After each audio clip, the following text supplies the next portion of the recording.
is DB. He's a French teacher in training, recently studying in Marseille, France.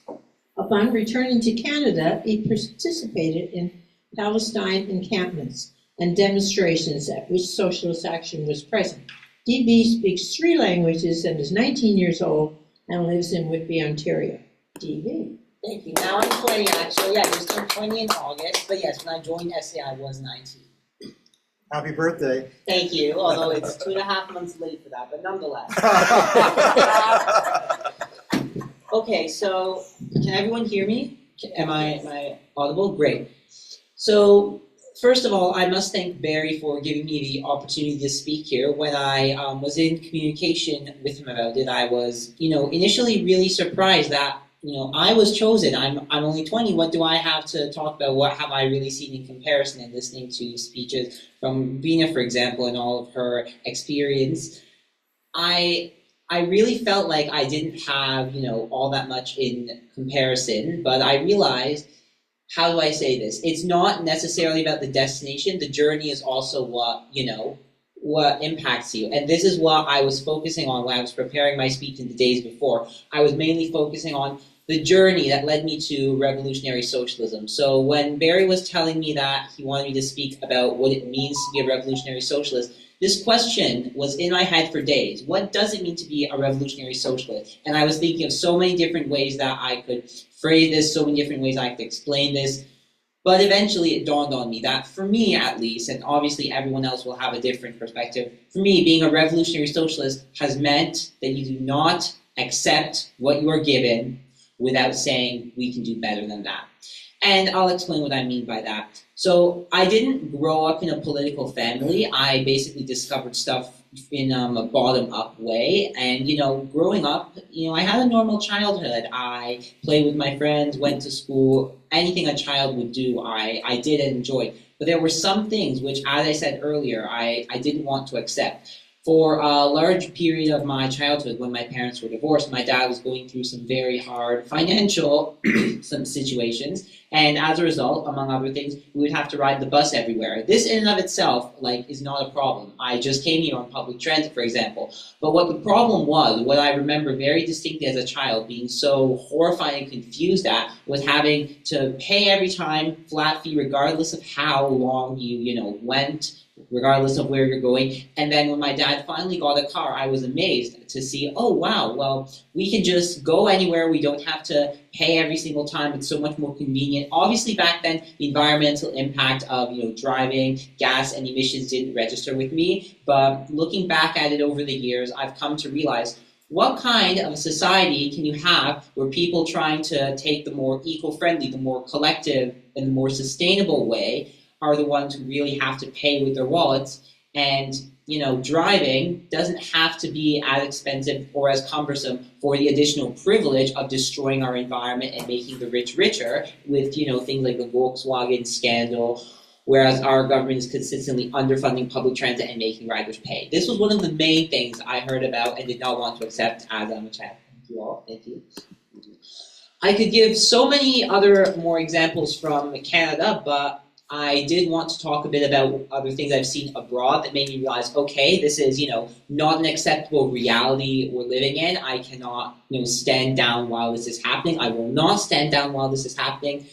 And one of the main examples of this was when I went to Lebanon, which is a beautiful country, has so many nice things that I can say about it, but obviously things are very bad in Lebanon right now, what with not only the endless Israeli aggression, but the crippling economic and general crisis that has taken the country for the last 6 years as a result of extreme neoliberalism and corrupt policies. Essentially, in Lebanon, the way is such that you cannot, and I mean cannot, have a decent life if you're not absolutely guaranteed something through capitalism, through paying bribes, through all these sorts of things, because that's how neoliberalism functions. The old don't have pensions, there's no guaranteed state electricity, the banks ate everyone's money, there's no cellular network, and it is ranked as the most corrupt country in the Middle East. I realized that nobody can even manage to survive, let alone prosper, and think, okay, well, how can we, improve our own situation with this? So that's the other problem. When you're in such horrific conditions due to extreme capitalism and neoliberalism, you cannot even find the time in your day to think, how can we improve our situation? How can we demand better for ourselves? You're so focused on scraping by. So that's the really vicious cycle I realized. And as a contrast, thank you for mentioning I went to France, by the way. As a contrast to that, when I later went to France after Lebanon, I saw that despite France saying how rich and wealthy it was, there were still so many poor people everywhere, so many people who, didn't have enough to eat, who were begging in the streets. There were always public transit inspections happening because, people who can't afford a car will still have to go places. They'll still have to ride transit, yet they'll be aggressively and repeatedly fined. Whereas France presents itself as a rich, beautiful, civilized country. In their almost neighbor Algeria, which is seen as, a backwater everyone wants to get out, which is true to an extent, but I'll get into that in a sec. They have it much better when it comes to meeting the basic needs of the people, just because some socialist policies were implemented only 60 years ago, and even though they haven't really been implemented to the full extent since then, it shows today there's almost equal human development between regions. In Algeria, for example, which I was so interested to hear about when there's in France, there's such massive inequality even between different regions of the same département. Moreover, the fact that there's free and subsidized university education up to the PhD level, even in Algeria, which is a much poorer country than France, you still have to pay in France to get your, future guaranteed through education. So it's all these sorts of things that made me realize this capitalist system, this neoliberal system, where you claw your way up with gold-gilded fingers, so to speak, because you keep scraping on our, our walls coated in money, our air where we breathe in and we breathe out money, so to speak.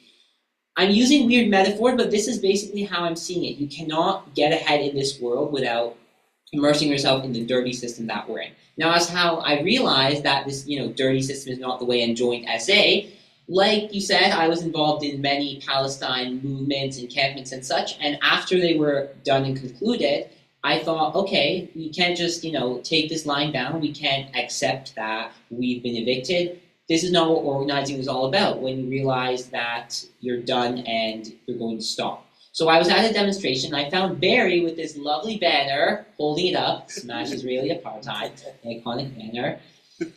And I got to chatting with him. He sold me some buttons, and he was mentioning things about how another party that I was involved with, the RCP, had critical flaws in their program in regards to BDS. I'm very lucky that the group of RCP members I was involved with did not share these views on BDS. Fingers crossed, because we should all be in favor of BDS. Whoever's not in favor of BDS is doing something very, very wrong. Thank you. And Barry arranged several phone calls for me. He was more than happy to educate me on the party program. And what I particularly liked is the wealth of Socialist Action literature. As, we can see over there. Buy some literature, people. Also check out the Red Review if you haven't already done so, which I'm sure you all have.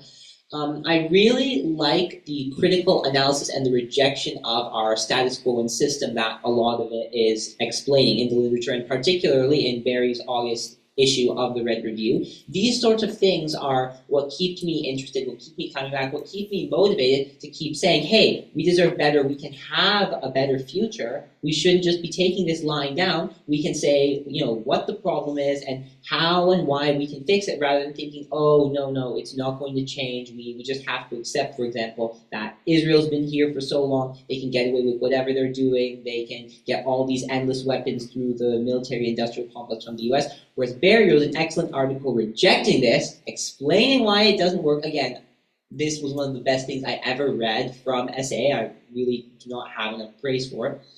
But yes, essentially, it really doesn't come down to much more than that on how I realize. Now, as for the implementation of this and being a revolutionary socialist in daily life, one of the things I noticed is that in our world where you have to get in this dirty system to get by, you cannot simply demand immediate change. This is why gradual things have to happen. This is why you must educate people. You cannot simply say, we must have this, this, this, and this without explaining why it's necessary, without having public forums like these, without making your presence known, because a revolution does not work unless you show people why it has to work.